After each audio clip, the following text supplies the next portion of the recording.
un paso firme adelante porque ese es nuestro campo de lenteja. Y yo siempre he dicho que tenemos que defender porque detrás de todo eso está la ayuda de un anciano, de un niño, de gente que oran, desde que se sacrifica para ver realidad esos sueños. Nosotros decíamos, no, nosotros no podemos abandonar eso.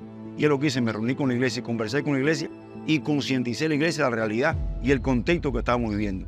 Y entonces la iglesia, que hicimos? Una estrategia fue ir para ese lugar a cuidar las casas, nuestro campo, por 24 horas. Día y noche la iglesia estaba ahí. Hacemos turnos rotativos del grupo de hermanos viniendo día y noche, para no abandonar ese lugar.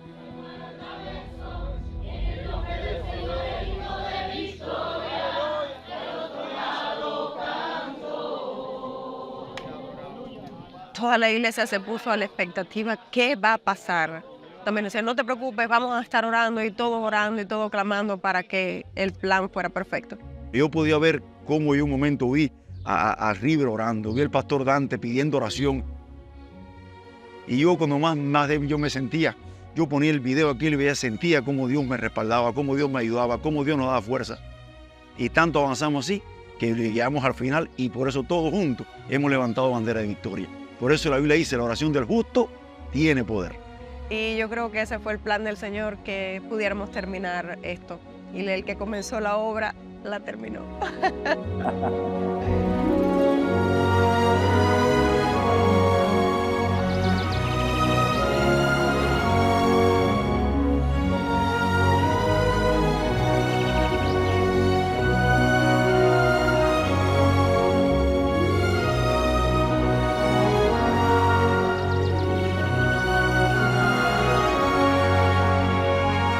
Esas 6 casas que vemos ahí son un milagro. Toda persona que pase por esa casa tiene que darse cuenta de la gran obra que ha hecho Dios.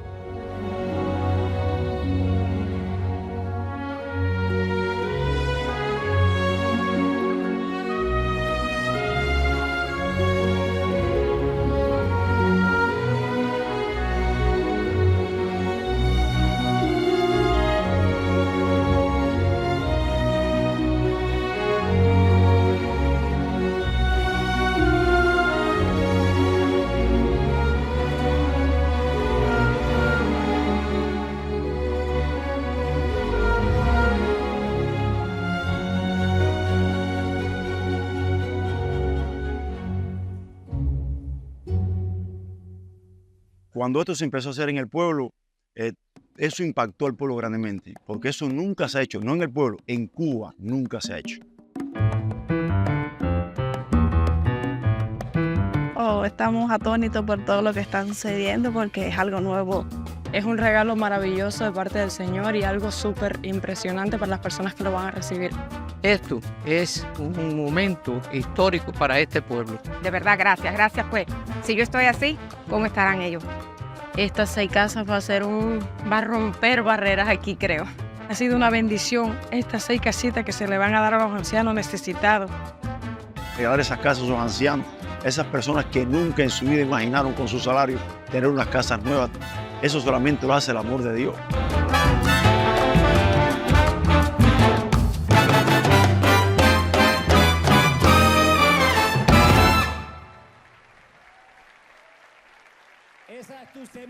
That is your seed, our seed.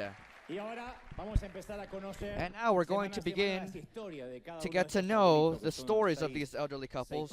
Week by week, there's 6 couples. We're going to see how they lived. It's incredible.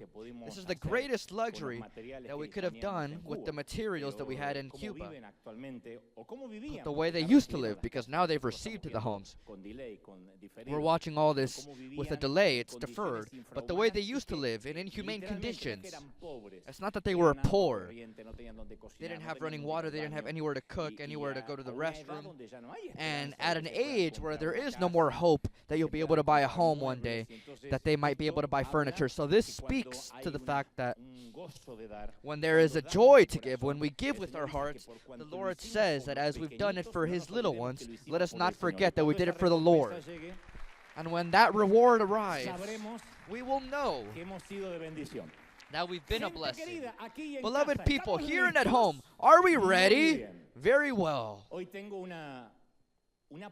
Today, I have a word for all those that have reached that specific moment in which you do everything you should do, but even then, you feel that you continue to be stagnant for some reason. This is a message for those that have prayed with great faith, but the situation, for some reason, I insist, it continued to get worse, and the miracle never arrived. Sometimes dawn doesn't arrive at the time you expected. That's why I insist. This is a word for those that feel that there are occasions in which the heavens remain completely silent.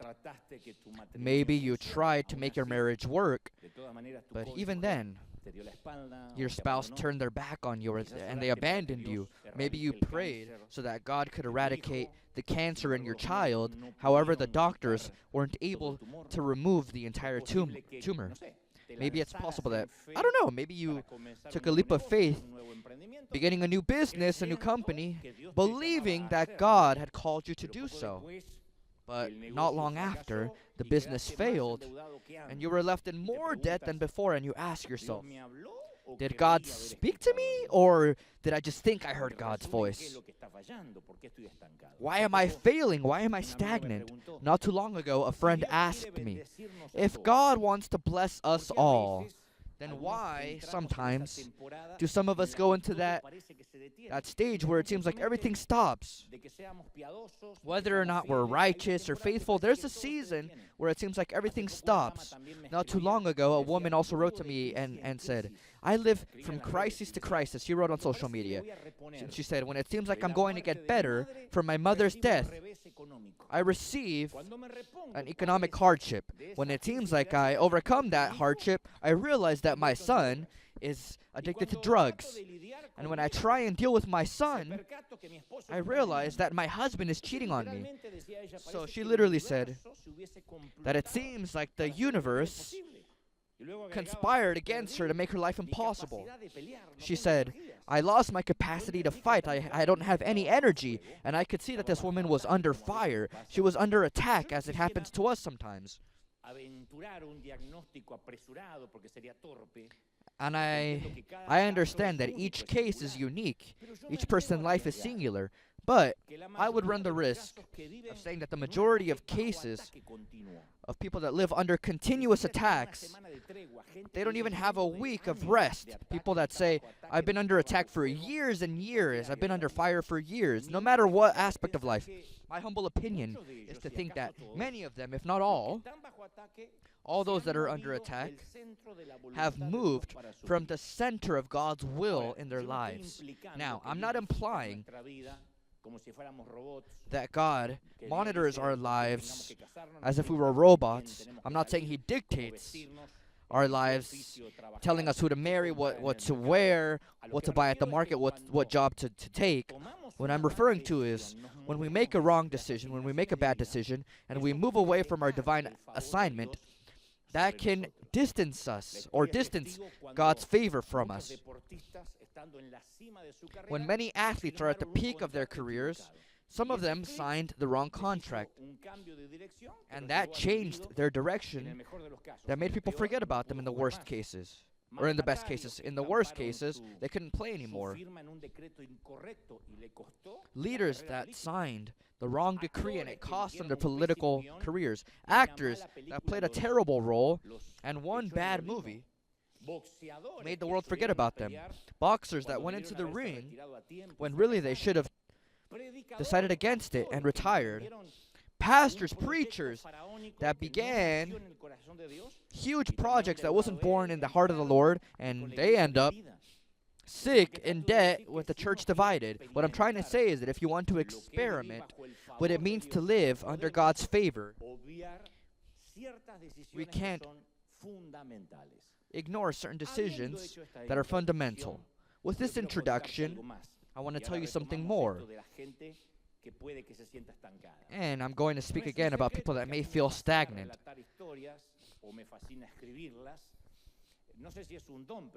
I don't know if it's a gift, but I have the hobby of making up stories or I think one of the most difficult arts is capturing a crowd's attention and reaching their soul through a story, right?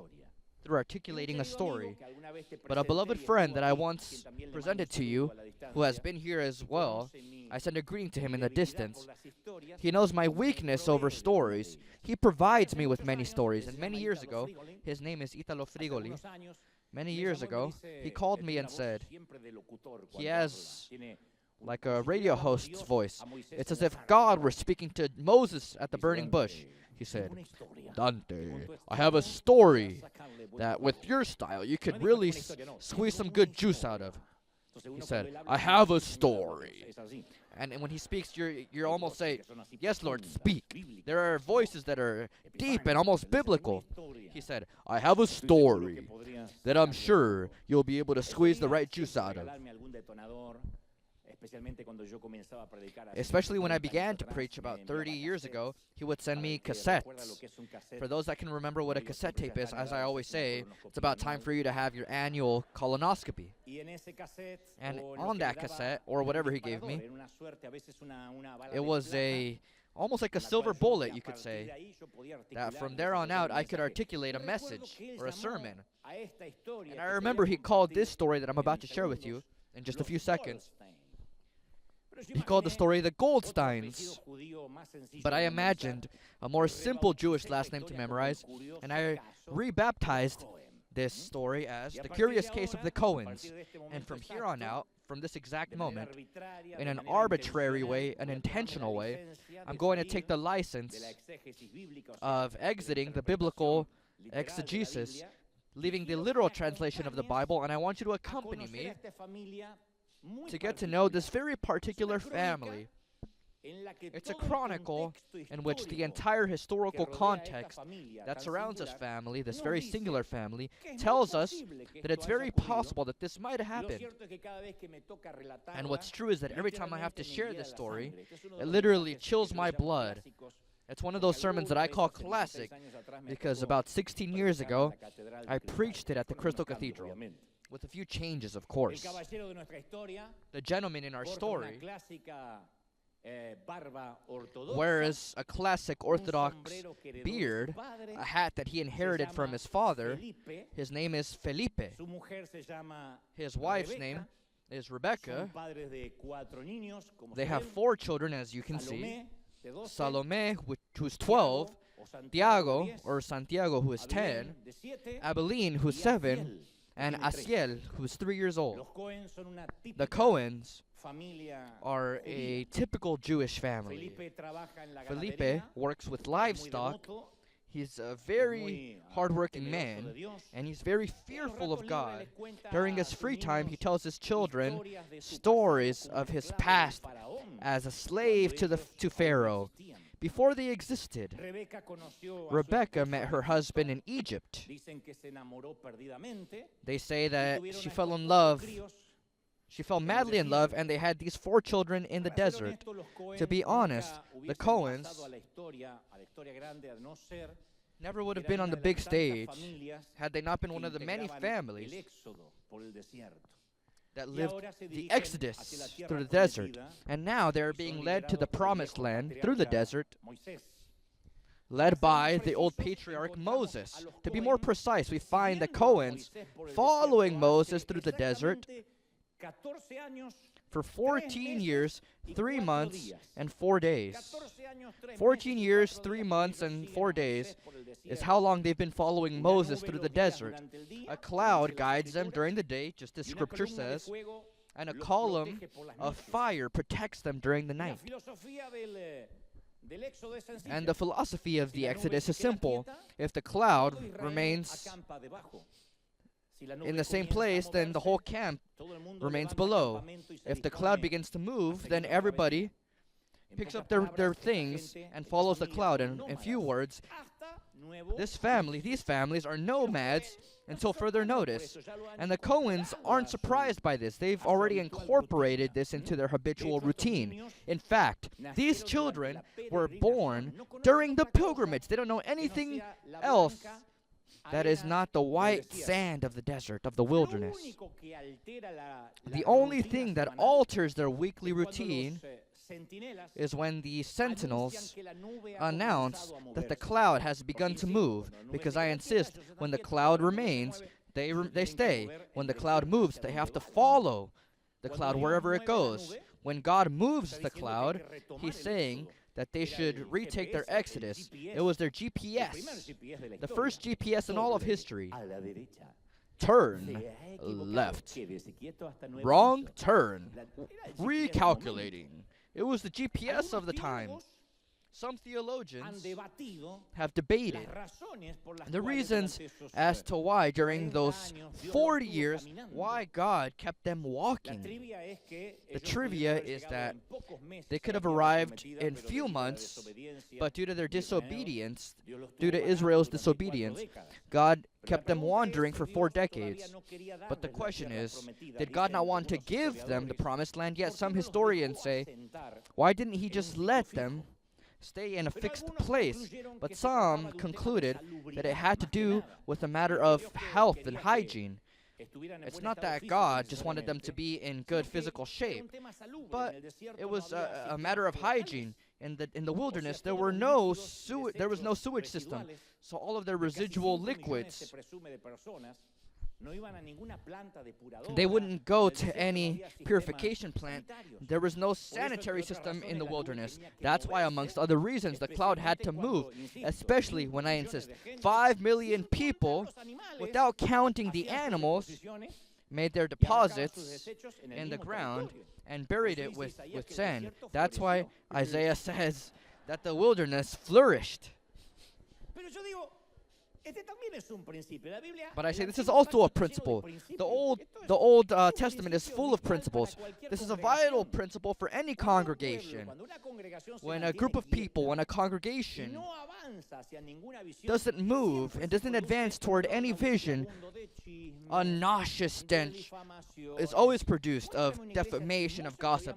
Show me a gossiping church and I'll show you a church that has no vision. And so the energy that should be consumed outside these walls makes it implode. The church is like manure. When it's dispersed through the land, it produces many fruits. But when it's all together bunched in one building, it expels a horrible smell. If I were a modern preacher, I would tell you, tell the person next to you, don't be manure, my brother. But no, I don't like it. I don't like it. You see, today I didn't mention Argentina, Colombia. Today I came correct. I'm a gentleman. Why should I say anything if we already won? I'm not going to say anything. Well, I'm also not going to make you repeat anything because I'm a gentleman. But going back to our story, it is believed that the vortex of the cloud rested upon the Ark of the Covenant, the holy chest. And when this vortex, when this cloud began to elevate, some sentinels that were close to the Ark of the Covenant, watching this and taking care of the covenant, they would play the shofar. The shofar is a musical instrument made by a ram's horn, and in this case, in Israel's case, it was used to alert the people, especially their leader Moses, that the cloud started to move and that it was time to mobilize the caravan to continue on their exodus. So as soon as the cloud began to move, the sentinels would go,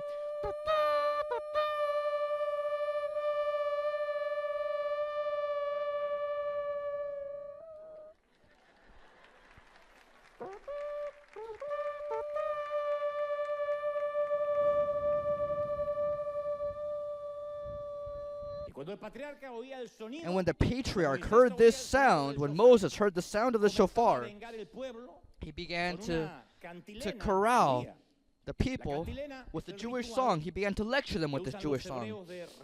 That's a ritual that the Hebrews used to recite scripture. It's used in Israel even today.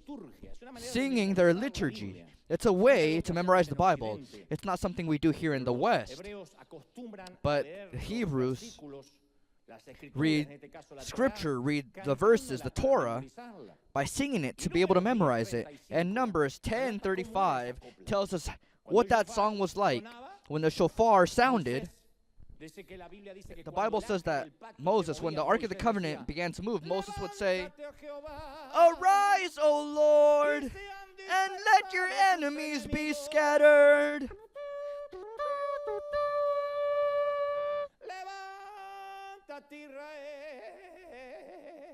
Arise, O Israel. That was Moses' voice. He wasn't Pavarotti. It's not that he said, "Arise." No. He was a Jew.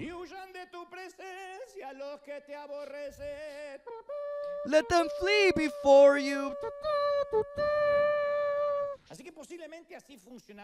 So, that was more than likely their communication system in a time before megaphones, cell phones, no amplifiers, obviously no text messages. He had to mobilize 5 million people. The cloud arose slowly from the ark. The sentinels would play their shofars, and Moses, who was nearby, would sing his song, his Jewish song. And those that were at a distance, too far to hear him, or those that were close enough to hear, would join his song, because that was a way that when all the people sang the same song, that meant it was a morning in which everybody had to pack their things and continue on their exodus. At first, when Moses sings, the few families that are nearby join in, then dozens and dozens and hundreds and thousands of families, until almost all 5 million people sang the same thing. And when the whole camp became an enormous choir, everybody knew that it was time to move. Now there are thousands singing, "Arise, O Lord," and someone else, "and let your enemies be scattered."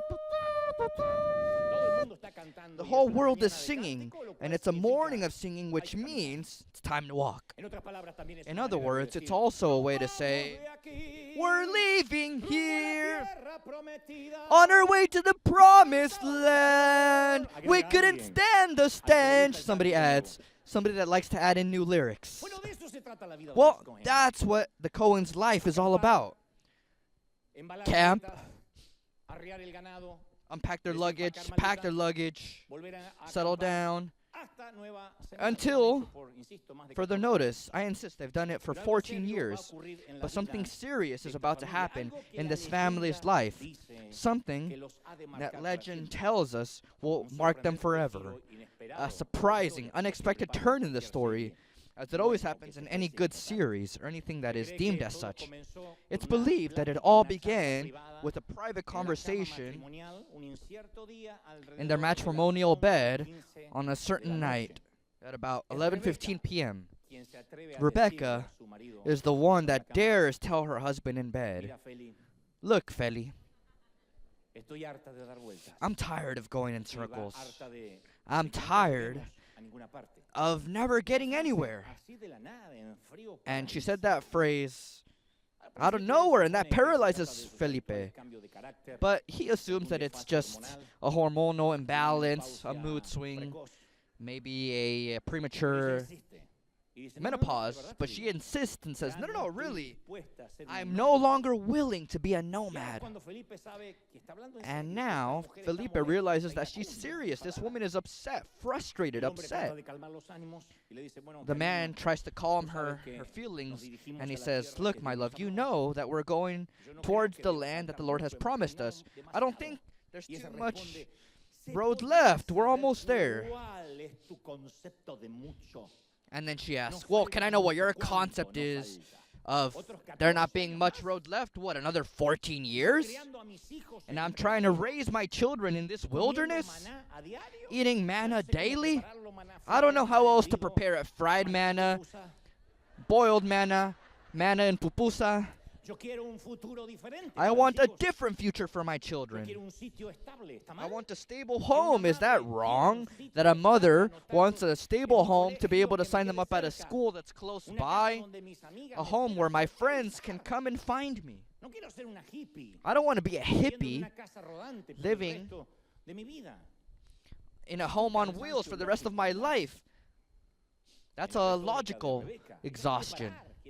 She's done. She wants to stop. She wants to establish their lives, belong somewhere. We all get to that point where we want to know what our place in this world is, whether or not we travel. What's our place? What's our city of refuge? Whether it's where we were born or where we are now, but we all dream of that place. That'll be our embassy for our soul. And she wants to be stable. Felipe tries to reconcile the situation. He says, I understand you, but we're beneath God's cloud like the rest of the people. We can't just do what we want. But she insists. Is it wrong for me to think of our children? Do you think God is going to kill me because I love my children? Is it wrong to think, just once to think in ourselves? And then she adds, Feli, don't you think it's a bit strange that we never actually get to that promised land? We've been going in circles for 14 years.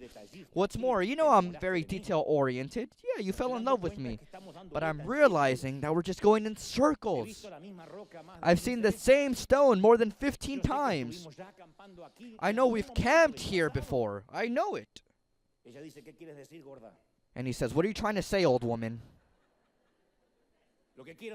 What I'm trying to say is that how can we be sure that Moses is in his right mind?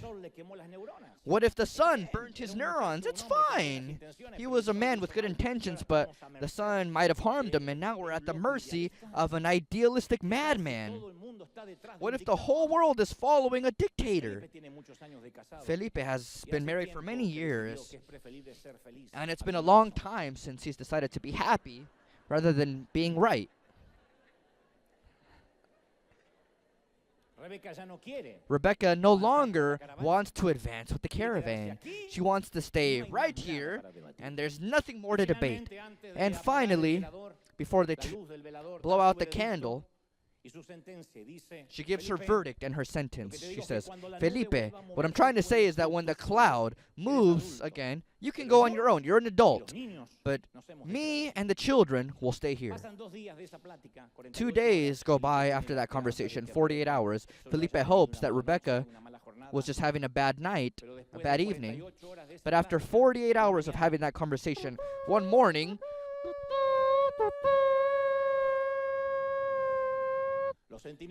the sentinels announce that they have to move again. And once again, the same routine. The shofar sounds. And Moses begins the lecture again, the song, Arise, O Lord, and let your enemies be scattered. And everybody starts to sing, Arise, O Lord. And millions of campers continue their exodus. Everyone except for the Cohens, because they made a determination 48 hours ago that they would not continue following the cloud. Their neighbors can't believe it. There is no precedent for this.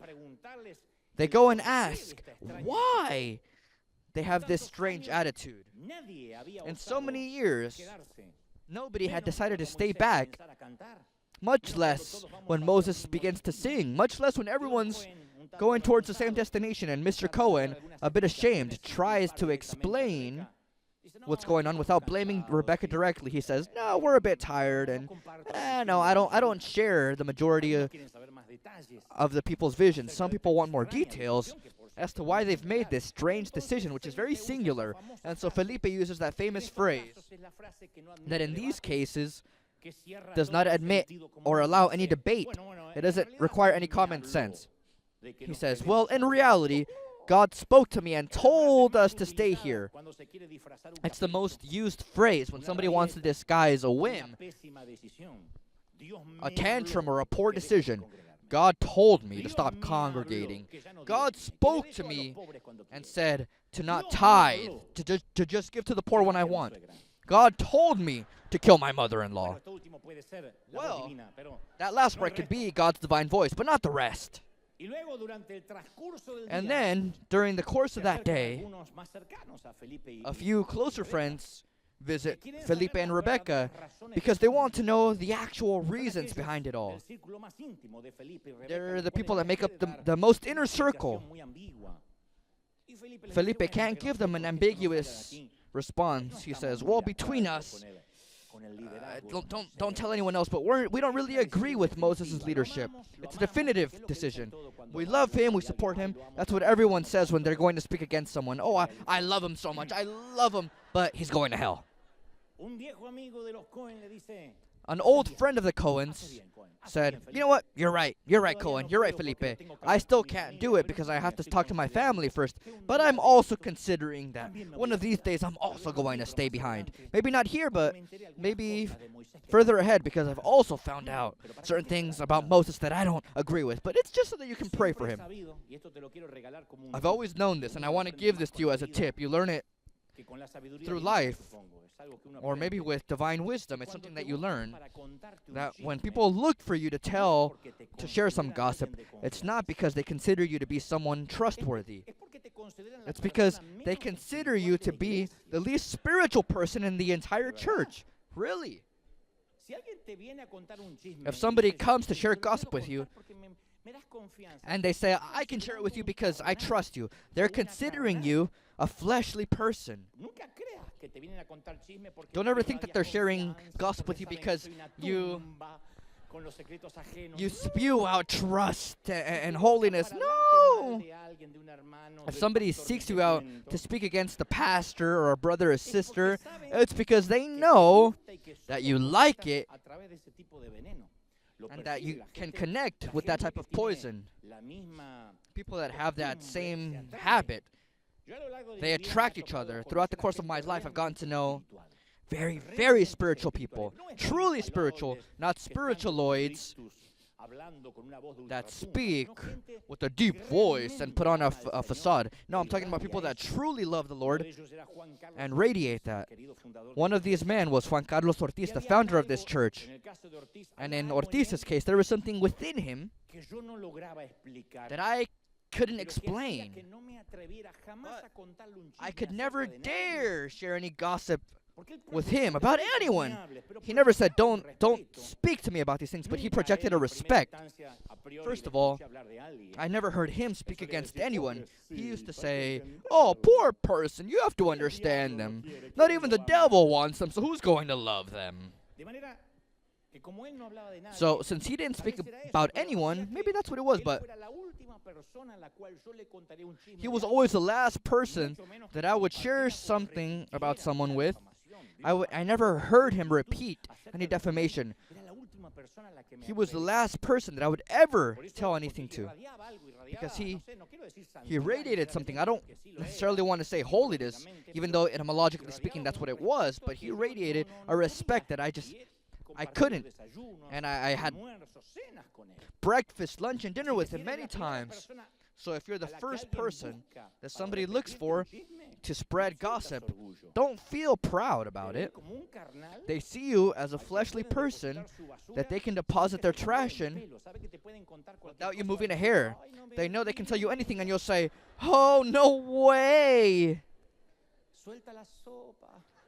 Spill the beans. In fact, in certain moments of my life, people would come and share gossip with me. The first question I asked myself was, what am I projecting? For these people to interpret that what they're telling me can even interest me. When people would call me and say, Dante, did you hear about what happened with that person? I would ask, what am I projecting? That I have the profile of somebody that likes to hear gossip and spread it further. So I did a self-evaluation. Why would somebody choose me to deposit their verbal diarrhea in me? Well, the point is, 5 million Israelites walked by Felipe's tent, and everybody asks why the family remains in the same place. That's the general comment amongst the people. Why aren't the Cohens moving with us? But I insist, the Cohens have decided to stay behind in the wilderness when the last ray of sun, because the Exodus takes the whole day for everyone to pack their luggage and leave. When the final ray of sun is hidden behind the mountains, The silhouette of the last family is also lost behind the horizon, and the Cohens are in their tent alone with their animals. And they were left silent in the middle of nothing, and now the calm is absolute. It's almost deafening. Felipe takes a deep breath in. He fills his lungs with fresh air many times. It's the sensation when somebody stops coming to church and they say, it's not so bad, and they reason, my decision wasn't so bad after all. Rebecca was right. First of all, they don't have to wait for a cloud to tell them what to do anymore. They don't have to depend on a GPS. They also don't depend on Moses or his occasional outbursts, if he ever had them. They don't have to deal with nosy neighbors or the woman that sings while she showers. Darkness has fallen on them because I insist it took a whole day for the Exodus to continue. Now they're back in bed, and Rebecca doesn't really speak. She smiles, grateful for her husband's unconditional support in such a transcendental decision. She said, finally he listens to me. Until Salome, their 12-year-old girl, for the first time says a phrase that she had never said in her 12 years of life. She says, Mom, it's a little cold, don't you think? Yeah, it's true. The temperature hasn't stopped falling this night. Rebecca puts more blankets on her children, especially Aziel, who's 3 years old, and he can't stop shaking. He can't stop chattering his teeth. And so as the sun is tucked behind the mountains, the temperature falls at a meteoric rate. The wind that comes through the cracks in the tent. At first, the writers of the scripture, or the detractors of the scriptures, especially atheists, affirmed that there was never an Exodus because they said that no mortal could have resisted the high daily temperatures of the wilderness or the low, extremely low nocturnal temperatures in the same wilderness. During the night, you could literally be frozen. So they say it's impossible for 5 million people to survive. They didn't have the necessary thermal clothes to survive the night. What atheists didn't know, and also the Cohens didn't suspect, is that the column of glory during the day and night was a column of fire, and that's what maintained the ideal temperature in the environment around them. That column of fire was like a heater for all the people. Now, since the column is gone, there is no heater for this family. The Cohens just lost their fire. That was the first sign of leaving God's will. They just lost their fire. I always maintained the idea that in spiritual terms, nobody can get cold from night to day. The fallacy of, oh, this person fell into sin, because to fall, it seems like it's the hole's fault that somebody dug. It's as if you're going through life saying, the joy of the Lord, and then, you fall into the hole. The phrase would be, they entered into sin, not fell into sin. Because if not, it would be someone else's fault, not the person that sins. Why would you have to repent over a hole that somebody else dug on the road? So great falls are always preceded by small cracks. A childish, petty decision makes our soul grow cold one day. We allow an argument that we shouldn't have had, and one night we discover that our life of prayer is absent. We tell our mind, we say a few phrases in our mind before we go to bed, and that's our prayer life. That column of fire is just a distant memory of that first love. Life is monotonous. It has no surprises. The passages that used to encourage us are now just dark hieroglyphs with no meaning. And during the night, any episode, new series on Netflix will be more appealing than listening to any Christian music or reading the Bible. Sermons don't attract us anymore like before. They seem predictable, redundant, nothing feeds us anymore, nothing helps us grow. The praise begins to become boring, flavorless. We try and show up late to church to not have to put up with it. We lose the sense of what it means to congregate, and we reason and say, well, if during the pandemic I didn't have to congregate, or if I survived without congregating, I don't see why I should go to a church now. And this goes for anyone watching anywhere in the world. There are many people that stopped congregating, saying, there's no reason to. Congregating doesn't save, and it's true, but it does make you go cold. When you set a coal apart from all the other coals, whether you like it or not, it starts to go out. One Sunday we discovered that getting ready to go to church takes a heroic effort, and that's the day we begin to grow cold. That cold seeps into our heart, just like the Cohens. The Cohens go through the worst night of their lives, the most frigid, glacial night of their lives, and the first rays of sun that come out at about 5:30, 6 in the morning, they're like a gift from God. Rebecca goes out, wrapped up in all the blankets that they had, to go and look for the daily manna, the breakfast. She thought, well, we went through a very cold night, but a nutritious, frugal breakfast is going to return the right mood to our family after a terrible night. But the morning has another bitter surprise for Rebecca. There's no manna for breakfast. And Felipe says, it's impossible that there's no manna. Keep looking. It should have fallen with the dew of the morning. No, but if in 14 years we never lacked any food, what Mr. Cohen and Rebecca now ignored is that the manna came from the cloud. No cloud, no manna. No cloud, no provision from God. Now there's no cloud, there's no provision from God. That's the second sign that you've left God's will. The first sign is the cold in your soul. The second is that a poor decision, I've seen it always affects our income. A wrong move always ends up leading you to an empty table.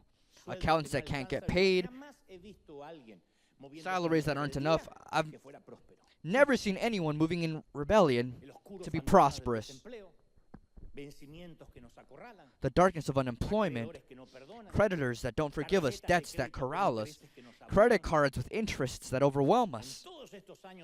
Throughout all these years of my Christian pilgrimage, I've been taught that when somebody moves in rebellion, it doesn't matter how they disguise their decisions, whether they say, God showed me, He spoke to me, I don't share the vision. The most clear sign is going to be their finances, their economy.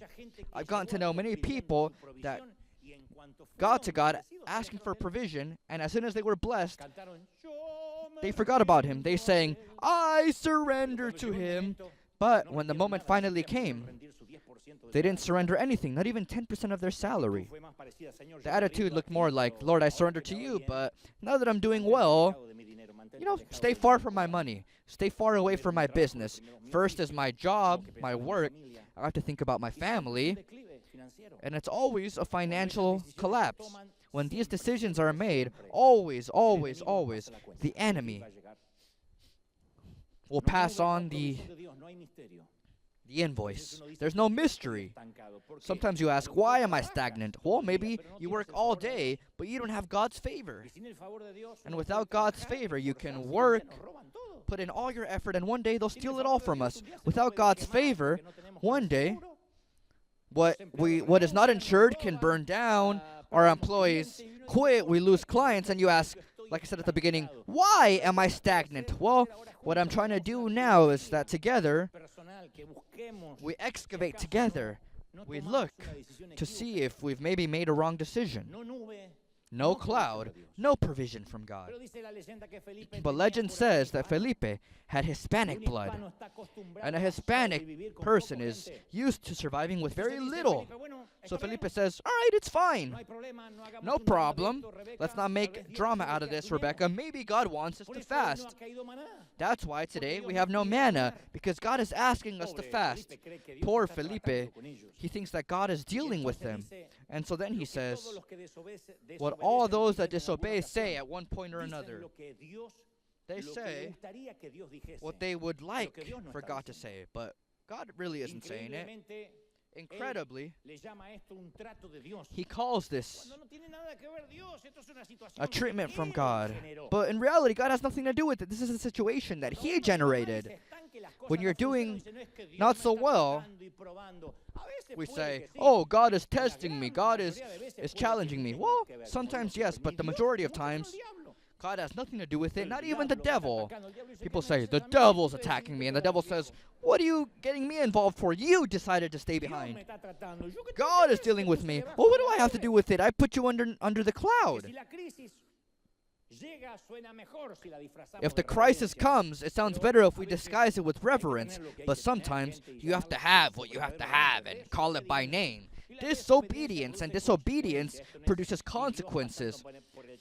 This isn't God is filtering us out, God is calling me to pray, or God is calling me to fast. No, not necessarily. This means a consequence of disobedience. And it occurs to Rebecca that if there's no food today, it's fine. Maybe her husband is right. Maybe they'll just drink some water.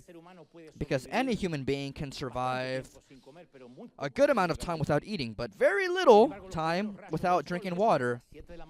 And as the first rays of sun come out, it's about 7 a.m.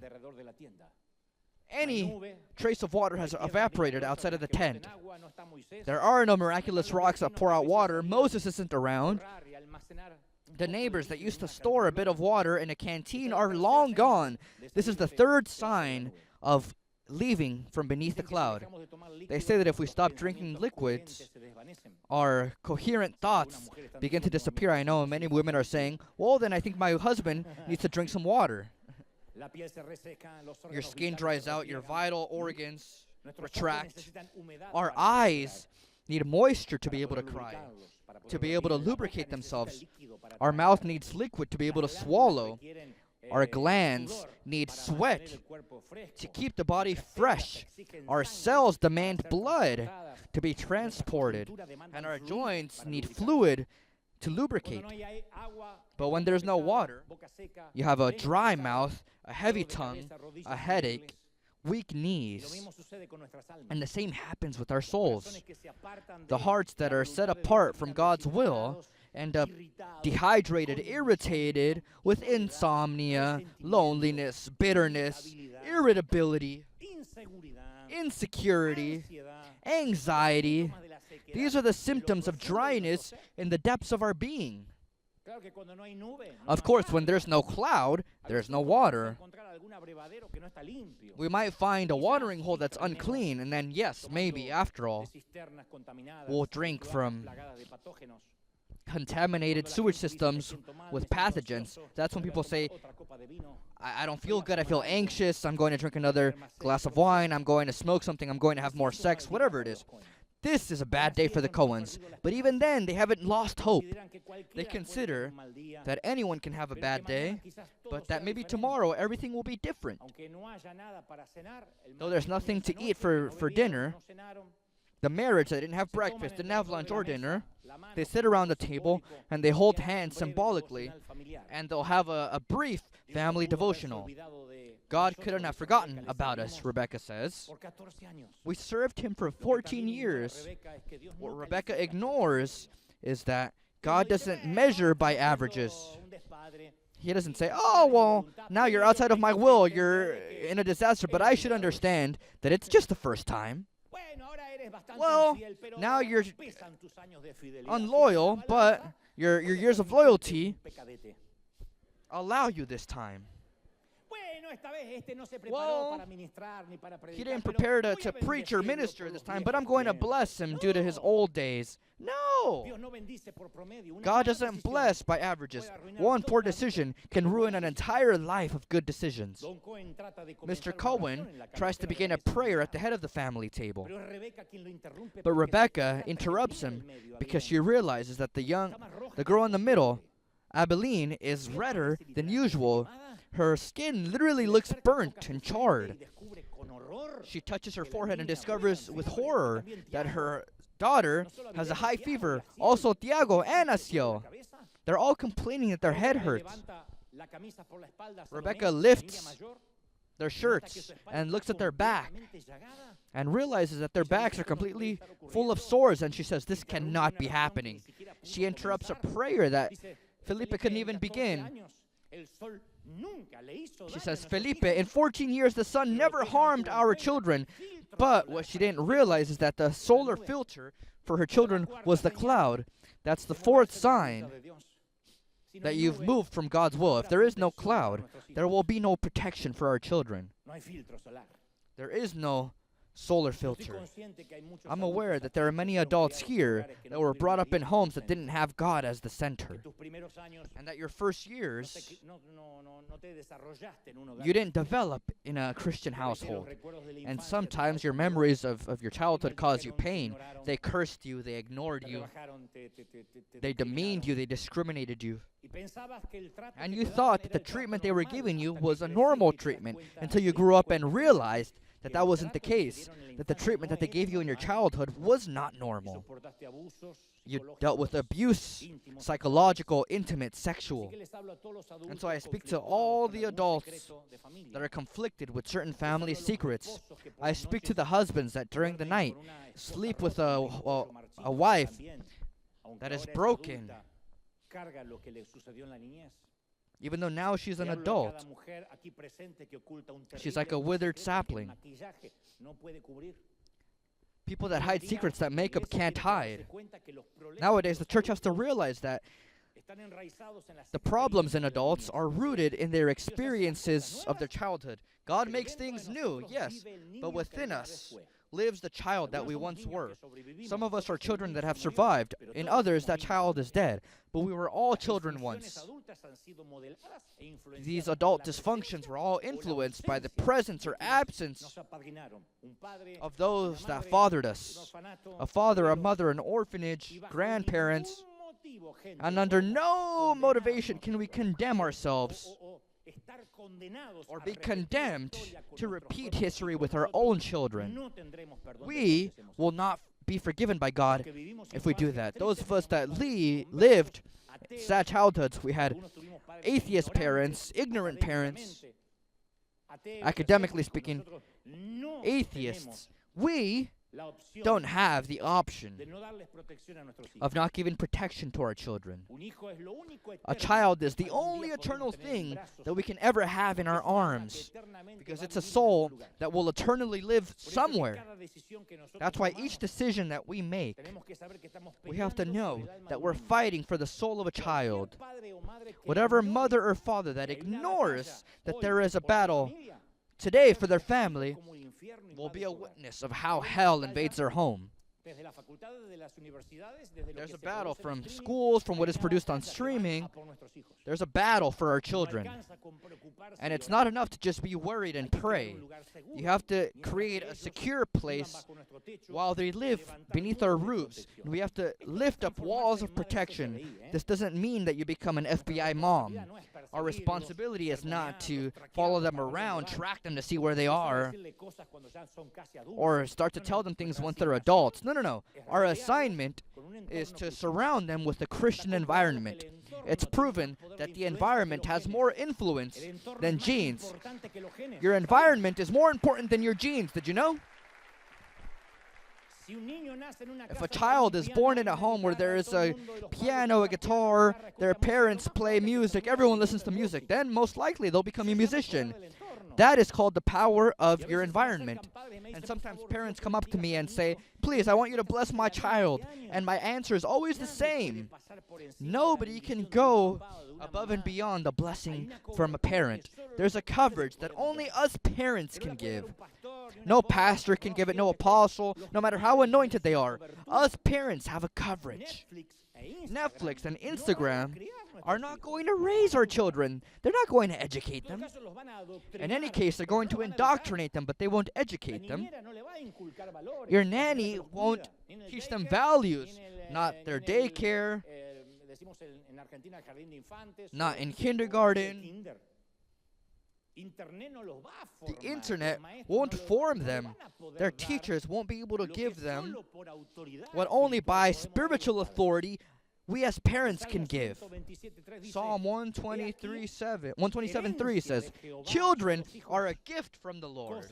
They are a reward from Him. Children are like arrows in a warrior's hands. How joyful is the man whose quiver is full of them.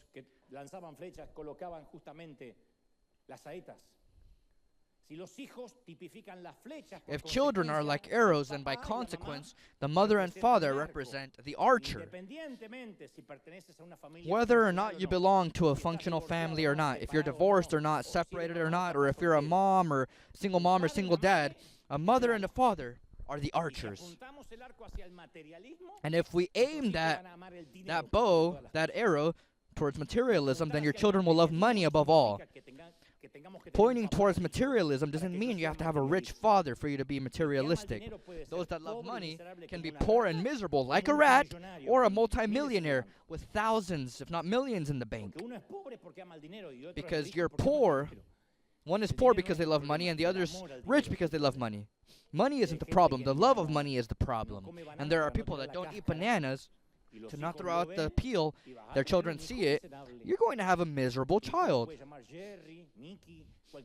You can name your child Jerry, Mickey, any mouse name, because that's what they're going to become. They saw.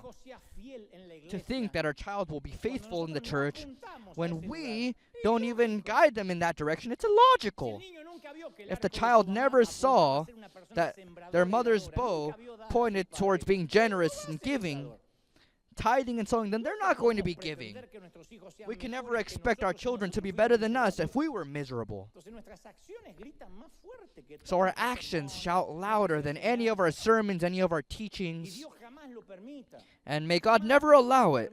May God never allow us, some of us, to say goodbye to our children around a grave, because there is no name for that. But all of us, without exception, are going to say goodbye to our children from their family homes. Not because they pass away, but because one day they say goodbye. They abandon their toys forever. Or the posters in their rooms change. Instead of Barney and Mickey, it's Taylor Swift and Messi. And as if it were from one day to the next, the mastodon presents the woman that he'll share the rest of his life with her. That's what he believes. An unknown woman that dares take your 38-year-old boy, Mom. Imagine that. She's not going to cook for him the way I do. She doesn't know how he likes his noodles. The day our little girl confesses that she has a boyfriend. And we all know that that madman isn't worthy of our princess, no matter who it is. And us parents say, I don't like that lustful look that he directs towards my daughter. It's not that there's a bias or that you're discriminating. If your husband says, I don't like how that lustful man looks at my daughter, he has a point, because that's the same look that he had, and he recognizes it. Or maybe our child goes to live by himself, or he has to go somewhere far away to study, or maybe a divorce doesn't allow you to see him until next weekend. And so these poor decisions are what could have marked them. You feel pain over the words that you said during moments of anger, those moments in which you ignored them. And you say, if only I could go back 15 years and repair my relationship with my child, with my son, my daughter. The day you have to say goodbye, you'd like to stop the clock for at least a couple of years. But time has no pause button. life, our job, took away the time that we could have had with our children. And now we won't have a second opportunity to go to their graduation, to congratulate them over their good grades or punish them over their bad grades. You want to get to know the heart of an adult? Ask their children. They observe us in the moments of victory. They watch how we react during defeats. They know how dad reacts when things are going well, and they know how dad explodes or bursts out when he's under pressure. They're the silent witnesses that pretend to watch TV while dad criticizes the church.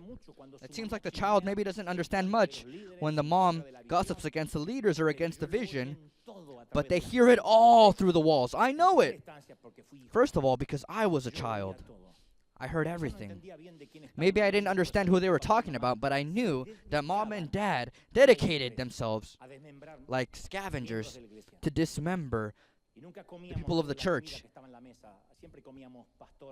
And we never ate the table on the food. We always ate roasted pastor, fried deacon, an usher with an apple in her mouth. We were always eating up someone. And you store everything away in your small heart. And one day when you say goodbye to your home, everything that unconsciously marked your childhood comes out to the light. All those poor decisions that we've made as parents will make the sun wreak havoc on our children's skin. Rebecca can see her children's burnt skin, and there's no Sunday school that can contain her children. Maybe she blames the church. Maybe the easiest resort is to say that they speak English in this country and she doesn't, or maybe it was all the demons attacking her children. But in this case, Rebecca knows that if you're not beneath the cloud, don't ask for protection for your children, much less blame the environment, blame the sun. She knew that if she didn't follow Moses, she would be the one in trouble. It surprises me when somebody says, well, I'm an adult. It's my decision and it doesn't affect anyone. But we forget the generational curses. In this case, she forgot. She completely ignored her children's health. The smallest ones, the ones that would pay and are paying for the consequence, paying the consequence of the wrong decision. The Cohens now know that they don't have to say anything else. They know it. They have no more words. They pack their luggage as quickly as they can. All they have as a witness is the light of the moon.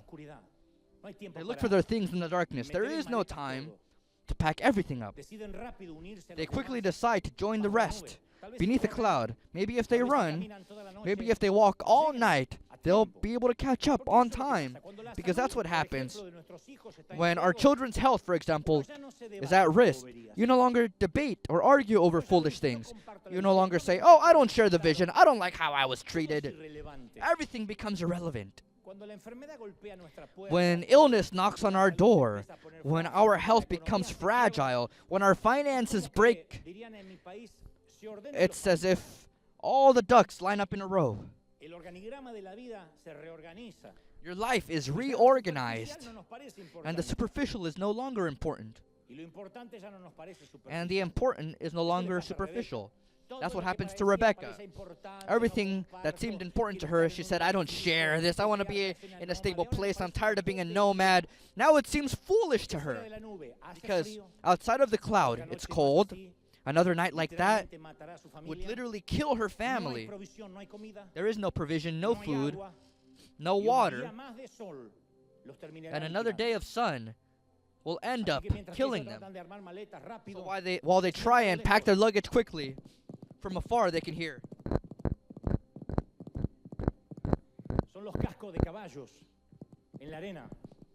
It's horses galloping in the sand. And so Felipe's eyes light up and he says, Rebecca, maybe somebody missed us. Maybe somebody thought, where are the Cohens? I think Moses sent people to look for us. So he exits his tent with hope, but it's not. They're old neighbors. They're bandits, outlaws, robbers, mobsters that tend to attack camps or the stragglers of camps Maybe they want to steal the last things that they have, kidnap their children, maybe something much worse. Legend tells us that the Cohens abandoned everything. They didn't even make their luggage, not even with their undergarments. And they escaped. In the darkness of night, they tried to catch back up to the cloud and to the people. And with these stories, nobody knows what happened exactly. We don't know if they made it in time, if they were able to escape from the delinquents. It's not easy to run in the middle of the night with 4 children that are already sick, with the coldness that chills their bones and no provisions for the road. So many, when they retell the story, they confirm that it was too late and that nobody ever found them again. But like every legend, there are different versions of it. Some confirm that they figured it out. They were able to travel the entire night, that they hid from the bandits, and the next morning they rejoined the camp on the other side of the mountain. And this was just a bad story, just a bad anecdote. And never again did they consider leaving the cloud. But of course, this is a story with an open ending. In reality, we'll never know what truly happened. Maybe because it's all just a made-up, fictitious story. However, with not too much preamble, if on this morning you feel the cold breeze during the night, you feel hunger for God's warm bread,